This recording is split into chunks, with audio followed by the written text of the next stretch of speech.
오늘 본문의 말씀으로 단절의 은혜라는 제목의 말씀을 함께 나누도록 하겠습니다. 이스라엘 백성들은 이제 변화 앞에 직면하게 됩니다. 성벽도 쌓았고 그리고 하나님의 율법의 말씀도 들었습니다. 이제는 이전과는 다르게 살아야겠다라는 그 사실 앞에 그 어떠한 이스라엘 민족 백성들도 부인할 수가 없게 된 것입니다. 전에는 성벽이 없이 정말 하루하루를 불안한 가운데 살아왔지만 이제는 성벽이 지켜주고 있고, 그리고 전에는 하나님의 말씀을 알지 못해서 내 마음대로 살았지만 지금은 하나님의 말씀을 들었음으로 인해서 그 말씀이 나에게 이제는 기준이 되고 또 그 말씀이 이제 우리의 표준이 되는 그런 자리에 그들이 서게 된 것입니다. 이전과는 이제 다르게 살아야 합니다. 이전과는 다른 태도로 살아야 합니다. 이렇게 변해야 한다는 사실은 알겠는데 이제 백성들은 스스로 묻습니다. 그럼 어떻게 변할 수 있는 것이지? 이제 어떻게 변해야 하는가? 그런 문제를 이제 떠안게 된 것입니다.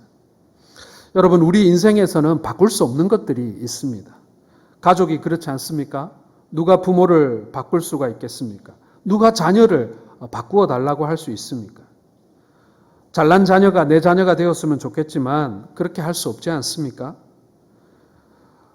또 남자와 여자도 그렇습니다. 남자가 여자가 되고 싶어도 여자로 바꿀 수 없습니다. 반대로 여자가 남자 되고 싶다고 해서 남자로 바꿀 수 없습니다.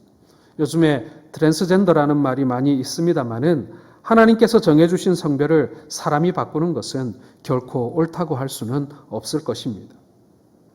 이렇듯 바꿀 수 없는 것들은 그대로 받아들일 수 있는 그런 은혜가 필요합니다. 그래야 행복합니다. 하나님께서 지으신 창조의 질서를 따르니까요. 반면에 바꿀 수 있고 변화될 수 있는 것이 있습니다. 게을렀던 나의 모습에서 부지런하고 성실한 나로 바꿀 수 있겠죠.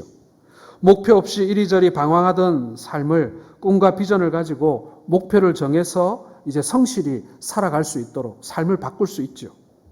우리에게 주어진 인간관계도 마음만 고쳐 먹으면 아름답게 바꿀 수가 있습니다. 심지어는 내가 가지고 있는 성품조차도 내가 훈련하고 그리고 뼈를 깎는 그런 반성을 하게 되면 성품도 여러분 어느 정도 바뀔 수가 있는 것입니다. 여러분, 우리가 하나님 앞에 나와 예배드리는 것이 바로 그 변화의 가능성 앞에 우리가 있는 것입니다. 내게 주신 하나님의 복을 감사하면서 이제 나를 하나님이 기뻐하시는 일에 사용해 달라고 그렇게 고백하면서 나아가는 것이 바로 이 예배라는 것입니다. 전에는 내가 하나님께 도움이 되지 않는 사람이었지만 이제 도움이 되는 사람으로, 전에는 하나님께 무익하여서 아무 쓸모없던 내가 이제 하나님의 일을 감당할 수 있는 유용한 하나님의 제목으로 사용될 수 있도록 나를 하나님께 드리는 것이 바로 예배인 것이죠. 우리의 연약함을 깨닫고 하나님의 위대함을 찬양하는 바로 그러한 예배인 것입니다. 자, 오늘 본문은 이스라엘 백성들이 하나님의 말씀을 듣고 자신의 죄를 고백하기 시작합니다. 예배를 드리는 가운데 바로 이런 일이 일어난 것입니다. 오늘 3절 보시기 바랍니다. 이날의 낮 4분의 1은 그 제자리에 서서 그들의 하나님 여호와의 율법책을 낭독하고 낮 4분의 1은 죄를 자복하며 그들의 하나님 여호와께 경배했다, 이렇게 되어 있습니다. 여러분, 낮을 해가 떠서 해가 질 때까지의 시간을 기준으로 보자면 12시간인데 그 중에 4분의 1이라면 3시간을 말하는 것일 것입니다. 약 3시간가량을 하나님의 말씀을 낭독하고 듣고 깨달았다. 그리고 그 다음 또 3시간을 하나님 앞에 죄를 자복하고 하나님 앞에 회개하며 또 경배하는 시간을 가졌다라는 것입니다. 여러분, 이것은 예배 드릴 때 일어나는 변화죠. 하나님의 말씀을 들으면서 일어난 사건인 것입니다. 하나님의 말씀을 듣고 예배를 드릴 때 일어나는 두 가지 사건이 바로 이거예요. 하나님의 말씀을 내게 주신 말씀으로 받을 때 나의 연약함과 나의 교만함, 이기적인 성품들을 확인하면서 내 죄를 그 앞에서 고백하게 되는 것입니다. 회개의 역사가 일어나는 거예요.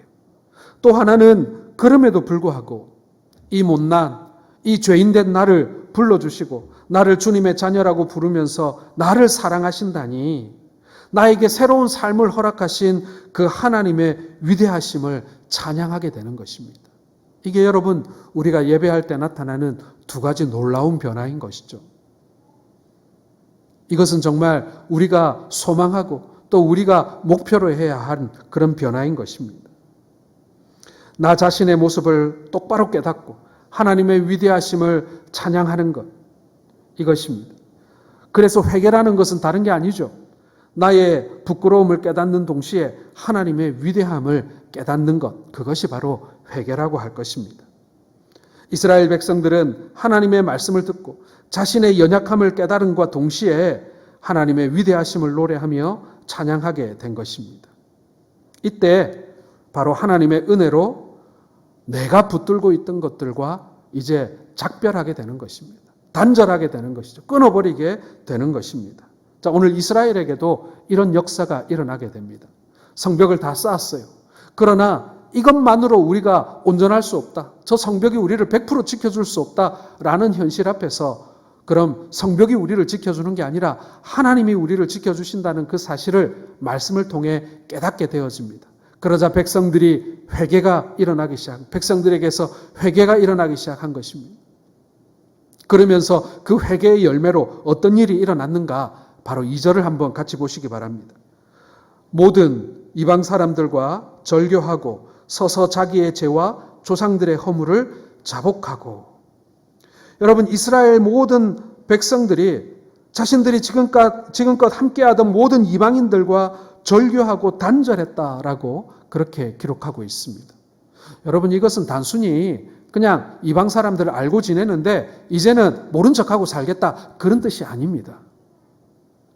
이스라엘 백성들이 성벽조차 없었던 그 예루살렘에서 살아남기 위해서요, 그동안 이방인들과 그리고 이 이방신을 섬기는 사람들과 동고동락한 것입니다. 그들과 사업을 같이 했고요, 그들과 혼인을 같이 맺었고요, 그러면서 자신의 삶을 그들에게 의탁했다라는 뜻입니다. 그러면서 서로 상부상조해왔다는 뜻이에요. 얼핏 듣기에 이것은 여러분 서로 종교가 다르지만 하나로 화합됐고 서로 조화롭게 살았다, 그런 뜻으로 이해가 될 수도 있지만, 그러나 여러분 신앙적인 측면에서 보다면 그들은 이방신들과 타협한 것입니다. 우상들과 타협한 것입니다. 그동안 하나님께 그들의 마음을 100% 드리지 못하고 그들은 이방신들과 하나님을 겸하여 섬기면서 그 속에서 그들과 더불어 살았다라는 것입니다. 그런데 이제 말씀을 듣고 보니 하나님의 백성들인 자신과 하나님을 믿지 않는 이방 사람들의 삶의 태도에 차이가 없다는 것을 깨달은 거예요. 우리가 하나님의 백성이라고 스스로 칭했지만 저 우상을 섬기는 자들의 삶의 태도나 하나님을 섬긴다고 해왔던 우리들의 삶의 태도나 사실 하나도 다른 게 없었다라는 것입니다. 하나님을 바르게 섬기지 않고 우상 숭배하는 것에 전부는 아닐지라도 부분적으로 내가 참여하면서 그것을 내 삶에 용인해 왔다라는 것입니다. 하나님이 싫어하는 거짓과 불의를 일삼고 있었습니다. 이웃이 연약할 때는 조롱하고 이웃이 힘이 있을 때에는 그들 앞에 비겁하게 굴었던 것이죠. 여러분, 그것이 패망한 민족의 그런 삶이라고도 할 수 있고 하나님을 잃어버린 민족의 삶이라고 할 수도 있을 것입니다. 이스라엘은 이러한 자신들의 모습을 깨달으면서 하나님 앞에 자복하고 회개합니다. 그들은 세상의 불의와 쉽게 타협하는 적당주의에 흔들리고 있었던 것입니다. 하나님보다 사람의 눈치를 보는 노예 근성에 붙들려 있었습니다. 수고하고 땀 흘려 애쓰는 부지런함보다는 어떻게 하면 남을 속일까라는 생각에 고리대금업을 하면서 심지어는 자신의 동포들의 피를 빨아가면서 그렇게 살아왔다라는 것이죠. 그런데 말씀을 읽어보니 자신들의 그러한 치부가 드러난 거예요. 말씀을 읽을 때 하나님이 얼마나 자신을 사랑하는 분인지를 깨닫게 되었습니다. 그래서 그들을 위로하고 격려하며 회복시키시는 하나님의 말씀을 들음과 동시에 두렵고 떨림으로 무릎을 꿇고 하나님 앞에 회개하고 찬양하게 된 것입니다. 사랑하는 성도 여러분, 우리가 예배하는 이유가 무엇입니까? 하나님을 영화롭게 하기 위해서 아니겠습니까? 하나님께 영광 돌리기 위한 것이 예배 아니겠습니까? 그리고 또 하나 더 있습니다. 바로 우리의 죄를 용서받기 위하여 우리가 예배에 나오는 것입니다. 구약의 제사는 희생 제사를 통해서 죄 용서를 받는 것이었습니다. 죄 용서를 받으려면 제사를 드리러 짐승을 데리고 나와야 됐어요. 오늘날 우리가 하나님께 예배 드리러 나오는 이유가 여기에 있습니다. 하나님께 죄를 가지고 나와 그 죄를 자복해야 합니다. 그러면 하나님께서는 우리의 죄를 용서해 주시죠. 구약의 제사에는 희생 제물이 필요했지만 오늘날 우리에게는 더 이상 그러한 피가 필요 없습니다. 예수 그리스도께서 이미 십자가에서 그 보혈을 흘려주셨으니까요. 죄 용서받은 사람들, 이렇게 하나님의 예배 가운데 나와 죄를 용서받은 것을 확인한 사람들에게 있어서는 변화된 인생이 필요하다라는 것입니다. 죄가 있을 때는 하나님이 우리를 마음대로 사용하실 수 없었습니다. 이제 조금 있으면 또 대통령 선거를 하게 될 텐데요. 대통령 선거를 하게 되면 대통령 당선자가 이제 취임하기 전에 각 부처의 장관들을 지명합니다. 대통령 당선인이 자기 마음에 드는 사람을 지명해서 일을 시키려고 그 직분을 맡기죠. 그런데 그 지명된 사람이 지명을 받았더라도 청문회에 나가야 돼요. 그런데 그 청문회에 나가서 그동안 밝혀지지 않았던 죄가 밝혀지면 어떻게 됩니까? 그 직에 취임하지 못하고 낙마하게 됩니다. 여러분, 우리 인생이 그렇습니다. 단지 다른 것이 있다면 세상에서는 과거의 죄가 청산되지 못했지만 우리는 주님 앞에 나와 우리의 죄를 자백하면 우리의 죄가 용서받을 뿐만 아니라 다시는 기억되지 않는다고. 그래서 하나님께서 우리를 다시 하나님의 귀한 자리에 사용하신다고 말씀하시는 것입니다. 여러분, 이것이 바로 우리가 죄로부터 단절되었을 때, 우리가 이제 과거의 죄로부터 끊긴 바 되었을 때 찾아오는 은혜인 것입니다. 여러분, 복음이라는 것은 바로 이런 것입니다. 예수 그리스도께서 이 땅에 오셔서 가르쳐 주신 것이 바로 이겁니다. 하나님이 나를 사랑하시고 기뻐하시면서 나를 특별한 존재로 여기신다는 이 약속의 말씀이야말로 하나님의 뜻이고 하나님의 계획이고 하나님께서 우리를 사랑하신다는 바로 그러한 은혜인 것입니다. 우리가 이 놀라운 하나님의 은혜를 경험하게 되면 지금까지 가지고 있던 중요하게 여기던 것들을 내려놓을 수가 있게 됩니다. 그동안 절대 포기하지 못했던 것들을 내려놓을 수 있게 되고 그동안 절대로 끊을 수 없었던 것들을 끊게 되는 것입니다. 하나님 앞에 나아갈 때 방해되는 것들을 이제 단절할 수 있게 됩니다. 그러므로 여러분, 말씀을 깨닫고 회개한 이후에는 반드시 이 단절이라고 하는 단계를 거치게 되는 것입니다. 힘들고 어렵지만, 그리고 내 속에서 하나님을 거스르게 하는 것들을 내려놓는 용기가 필요한 것입니다. 이 시간 잠시 이 죄의 단절에서 오는 은혜가 무엇인지를 우리가 살펴보기를 원합니다. 첫째로 여러분, 이 단절의 은혜는요, 과거를 반성하고 미래를 바라볼 수 있는 것입니다. 자, 7절 말씀 같이 읽겠습니다. 시작. 갈대아 우르에서 인도하여 내시고 아브라함이라는 이름을 주시고. 자, 이스라엘 백성들은 과거에 이방인과 함께 먹고 노는 것이 불편하지 않고 익숙했습니다. 우상 숭배라고 하는 것이 그렇게 꺼리끼는 것이 아니었어요. 적당히 서로를 봐주면 되는 것이었습니다. 그러나 하나님의 말씀 앞에 섰을 때 이제 그것이 꺼려지고 불편해지는 것입니다. 그래서 힘들고 어려운 것인 줄 알면서도 끊어버리게 된 것은 이게 하나님과 교제하는 것이 이방 사람들과 교제하는 것보다 훨씬 더 기쁘고 감사했기 때문에 그런 것입니다. 누가 그렇게 하라고 가르쳐 주기 이전에 먼저 내 마음이 불편해지고 내 마음에 꺼리낌이 생기고 그것이 기쁘지가 않은 거예요. 그전에는 이방인들과 그렇게 적당히 서로 봐주면서 산 것이 편하고 즐거웠는데 이제 하나님의 은혜를 경험하고 나니 이제는 그것이 불편한 거예요. 재미가 없는 것이죠.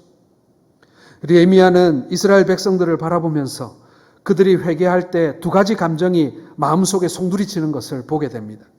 하나는 슬픔이에요. 아픔이고 고통입니다. 그동안 어둠 속에 살았던 그 세월이 통탄스러운 거예요. 내 욕심에 허우적거리던 시절이 비통했던 것입니다. 내가 교만하고 내 마음대로 하나님으로부터 떠나서 마음에 평안이 없었던 것이 안타깝기 때문에 통탄하면서 눈물 흘리는 것입니다. 그래서 이들은 하나님 앞에 눈물을 흘리고 죄를 고백했던 것입니다. 또 하나 동시에 나타나는 것은요, 기쁜 마음이었습니다. 감격의 마음이에요. 하나님께서 이런 날을 찾아오셨다는 것입니다. 우리가 과거와 단절되는 그 순간 우리에게는 슬픔도 있었지만, 내가 잘못 살았다는 슬픔도 있지만은, 그러나 이러한 진정한 자유를 하나님이 주셨다. 진정 내게 큰 은혜를 하나님께서 예비해 주셨다라는 것에 대한 기쁨에 감격스러운 것입니다. 하나님은 용서가 가득하신 분이시다. 어떠한 우리의 죄도 용서하시고 이제는 기억지 아니하신다. 그러한 감사의 찬양이, 그러한 감격의 기쁨이 우리의 가슴 속에 허락되는 것입니다. 오늘 느헤미야는 이스라엘 백성들이 회개하는 모습을 바라보면서 이스라엘의 역사가 이 돌이킴으로부터, 이러한 단절로부터 시작됐다고 설명합니다. 그것은 갈대아 우르에서 아브라함을 부르셔서 아브라함이라고 불러주신 사건이 바로 그것입니다. 갈대아 우르는 죄를 상징하는 도시였습니다. 우상을 만들던 도시였습니다. 그 도시에 살던 아브라함이 떠나 나온 거예요. 그리고 하나님께서 약속하신 가나안으로 인도해 주십니다. 과거를 반성하고 미래를 바라보게 된 것이죠. 하나님께서 주신 단절의 복인 것입니다. 아브라함이 여러분 갈대아 우르를 떠나지 않고 여기에는 가족도 있고 내 땅도 있고 내 기업도 있으니 이곳에서 하나님 잘 섬기면 되지 않겠는가, 그렇게 주장할 수도 있었을 것입니다. 그런데 하나님께서는요, 아예 떠나게 해서 아예 그곳에 살지 못하게 했습니다. 왜 그렇습니까? 과거로부터의 철저한 단절이 필요했던 것입니다. 그곳을 제대로 끊어내지 않고서는 제대로 된 출발을 할 수 없었기 때문에 하나님께서는 아브라함을 그 우르로부터 그렇게나 멀리 떨어진 수천 킬로 떨어진 가나안 땅까지 옮겨 살게 한 것입니다. 아버지 하나님, 여러분, 우리도 죄로부터 그렇게 멀리 떨어져 살아야 됩니다. 우리 모두가 다 이민가 살 수는 없어요. 하지만 우리가 죄로부터 수천 킬로 떨어진 것처럼 우리가 그 죄된 삶으로부터 멀리 떠나야 하는 것입니다. 갈대아 우르는 우상을 만들어서 돈을 많이 벌 수도 있었고 편안하게 살 수도 있는 곳이었습니다. 하지만 우상의 본산지 같은 그곳에서 단절되고 나오지 않으면 하나님이 약속하신 영적 가나안은 맛볼 수가 없는 것이죠. 과거의 것을 단절해야 미래의 복이 보장되는 것입니다.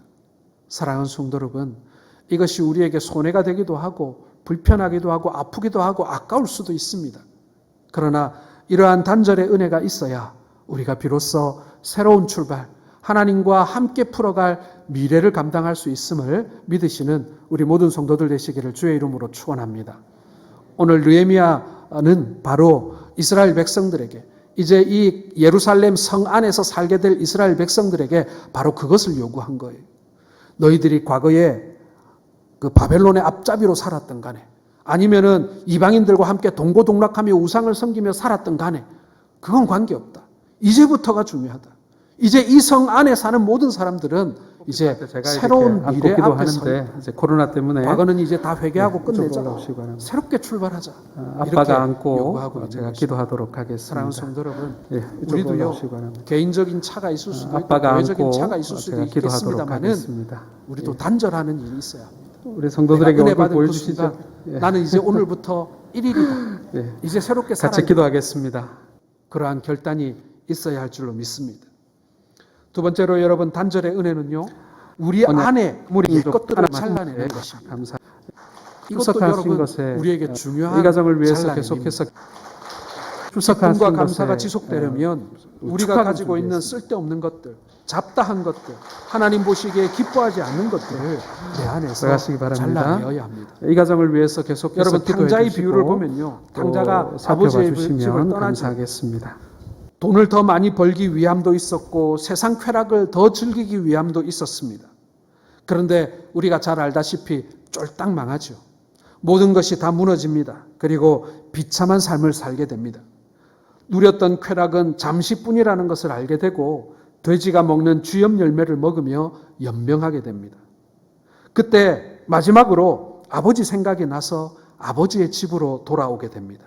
자, 그때 이 둘째 아들이 지금까지 가지고 있던 자신의 사고와 습관과 가치관을 다 포기하고 맙니다. 뭐라고 합니까? 이제 내가 아버지 집에 돌아가서 이제 내가 아들이라 일컬음을 받는 것이 이제 합당하지 않다. 이제 나는 아버지의 그 많은 종들 중에 그 일꾼 중에 하나처럼 나를 여겨주세요. 나는 아버지의 아들이 될 자격이 없습니다. 라고 하면서 마음을 바꿉니다. 그전에는 어떻습니까?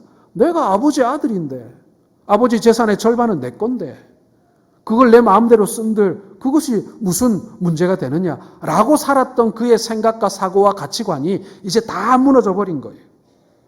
그런 옛 생각들, 그런 죄된 생각들과 태도와 가치관을 가지고 이제 아버지 집에 이제 내가 못 들어가겠다는 거예요. 이제는 종의 마음으로 살겠다. 이제 이 품꾼의 마음으로 내가 들어가야 내가 비로소 아버지 집에 갈 수 있겠다라는 그의 마음의 태도가, 마음의 삶이, 이런 자세가 바뀌게 된 것입니다. 사랑하는 성도 여러분, 우리는 하나님 앞에 나와 말씀을 들으면서 하나님께서 주신 은총과 기쁨을 누리고 있습니다. 그런데 여전히 아직 우리 안에 옛 것들이 남아 있습니다. 옛 습관과 옛 생각과 옛 가치관과 그런 삶의 찌꺼기들이 여전히 우리를 붙들고 있습니다. 우리는 그것을 잘라내어야 합니다. 하나님의 마음을 기쁘시게 하지 않는 우리의 잘못된 습관과 삶의 내용은 없습니까, 여러분? 혹 여전히 세상 사람들과 같은 똑같은 가치관을 가지고 살아가고 있지는 않습니까? 세상 사람들이 말하는 그러한 삶의 태도를 가지고 내가 살아가고 있는 것은 아닙니까? 사랑하는 하나님이 함께 하시는 여전히 세상에 들어온 습관들을 버리지 못하는 우리의 어리석은 모습들은 없습니다. 감사를 드립니다. 세상과 단절함으로 참 기쁨을 얻으시기를 바랍니다. 교회에서 우리는 예배를 드리러 교회 나옵니다. 주시고 그것은 지금까지의 삶과 살펴봐 단절하기 주시면 위해서 나오는 감사하겠습니다. 것입니다. 집안 걱정, 세상의 유혹과 인간적인 욕심과 교만을 내려놓고 오직 하나님만을 바라보기 위해 오늘 우리는 이 자리에 나와 있는 것입니다. 하나님만을 섬기고 하나님 말씀만이 진리요 생명인 것을 가슴으로 고백하고 그러기 위해서 우리가 오늘 이 예배의 자리에 나와 있는 것입니다. 여러분, 세상과 단절한다고 해서 세상을 떠나라는 말이 결코 아닙니다. 세상과 단절하고 예배를 드리면서 하나님의 말씀을 내 것으로 삼으라는 것입니다. 여러분도 마찬가지고 저도 마찬가지고 사실은 이 예배당에 들어오기 전까지 우리는 수많은 세상의 걱정을 안고 살다가 오늘 이 자리에 함께 모여 있습니다. 그런데 여러분, 우리가 하나님께 예배하는 그 시간은요, 우리의 근심과 생각들을 다 내려놓고 온전히 하나님 앞에 집중하는 것입니다. 그것을 잠시 끊어놓고 하나님 앞에 나오는 것입니다. 그러면 하나님께서 바로 그 나머지 완전히 그 잘라내는 은혜, 그것을 베풀어 주시죠. 우리가 지금 여기 왔다고 해서 우리의 걱정의 끈들이 다 잘려나간 건 아니잖아요. 우리의 욕망의 끈들이 다 잘려나간 것은 아니잖아요. 우리가 또 예배 마치고 집에 돌아가면 또 여전히 옛것이 내 안에 남아 있습니다. 다 잘라내지 못한 것들이요. 그러나 우리가 예배하면서 하나님의 말씀을 들으면서 내가 다 잘라내지 못했던 그 옛것들을 하나님께서 하나씩 하나씩 잘라주시는 은혜를 경험하게 됨을 여러분 믿으시길 바랍니다. 그게 여러분 믿음의 담력이에요. 그게 우리가 주님에게서 얻는 믿음의 용기인 것입니다. 이스라엘 백성들은 자신들을 유혹하는 이방 사람들과의 교제를 끊었다라고 말씀합니다. 때로 나를 유혹하고 어둠의 골짜기로 몰고 가는 그러한 친구들과의 관계를 단절할 필요가 있습니다. 그래야 비로소 변화가 시작되는 것이죠. 단절하지 않으면 진정 참된 것을 얻을 수가 없습니다. 하나님이 기뻐하시며 원하시는 것이 무엇인가를 먼저 생각하면서 우리가 그것을 고백하게 될 때에 하나님이 기뻐하시는 것과 하나님이 기뻐하시지 않는 것을 우리는 구별하기 시작하는 것입니다. 사랑하는 성도 여러분, 여전히 하나님보다 더 사랑한 것 혹은 내가 하나님보다 더 우선순위에 두고 있는 것들과 혹은 이렇게 살아야 한다라고 생각하는 그 세상의 사고방식들을 여전히 잘라내지 못한 옛것으로 내 안에 품고 있다면 그것을 잘라낼 수 있는 은혜를 달라고 하나님께 요청하시는 우리 성도들 되시기를 주의 이름으로 축원합니다. 여러분, 도마뱀은요, 위기가 찾아오면 자신의 꼬리를 잘라버리고 도망을 갑니다. 그 이유가 뭐겠습니까? 내가 꼬리를 잘라서라도 생명을 구원하겠다라는 것입니다. 우리가 믿음으로 살아가기 위해서는 때로는 죄된 것들을 잘라내야 할 때가 있습니다. 아니, 죄된 것들의 원인이 되는 것들을 잘라내어 버릴 필요가 있습니다. 죄가 우리 가운데 찾아왔습니다. 그것이 우리 속에서 썩어 들어가고 있습니다. 그것을 빨리 잘라내지 않으면 결국 우리의 영은 죽고 말 것입니다. 잘라내야 합니다. 잘라낸다는 것은 단절입니다. 단절은 아픔을 동반하지요. 세상 친구가 우리를 유혹할 때 그들을 단절한다는 것은 아픔을 동반합니다. 그러나 그대로 두게 되면 내 영이 죽게 됩니다. 단절은 아픔이 있지만 내가 사는 방법인 것입니다. 사랑하는 성도 여러분, 친구 관계 다 끊고 그렇게 교회 와서만 살아라고 말씀드리진 않습니다. 그러나 그 교우 관계가 혹은 그 인간 관계가 나로 하여금 하나님께 가까이 가지 못하고 세상으로 끌려가게 만든다면 그것을 잘라내야 될 수도 있다는 것입니다. 이제 말씀을 맺기를 원합니다. 단절의 은혜는 과거의 삶에서 미래의 삶으로 나아갈 수 있는 은혜가 담겨 있는 것입니다. 과거에 발목 잡히면 더 이상 하나님의 복은 없습니다. 미래로 나아가야 그 복이 있습니다. 그러기 위해서는 우리가 잘라낼 것은 반드시 잘라내어야 합니다. 오늘 이스라엘 백성들이 이방 사람과 절교하고 자기의 죄와 조상들의 허물을 자복했던 것처럼 우리도 하나님 앞에서 죄와 단절하고 우리의 죄를 자복함으로 더욱더 복된 삶을 주 안에서 살게 될 수 있기를 주님의 이름으로 축원합니다. 여러분, 우리도 이스라엘 백성들처럼 성벽도 있을 수 있고 성전도 있을 수 있고 그리고 우리를 지켜줄 군사도 있을 수 있고 재물도 있을 수 있어요. 그러나 우리가 그 안에서 진정 하나님 백성으로 살아가기 위해서는요, 과거와 단절해야 돼요. 그리고 내 안에 남아있는 옛것들, 옛사람과 단절해야 됩니다. 그래야만 우리가 진정 평안하게 그리고 하나님께서 주시는 복을 마음껏 누리며 살아갈 수가 있는 것이죠. 우리에게 남은 생애가 그렇게 길지 않습니다. 우리에게 남겨진 이 짧은 생애 동안 하나님을 기쁘시게 하고 또 하나님께서 주시는 복을 누리는 삶을 살아가시는 모든 성도들 되시기를 주의 이름으로 축원합니다.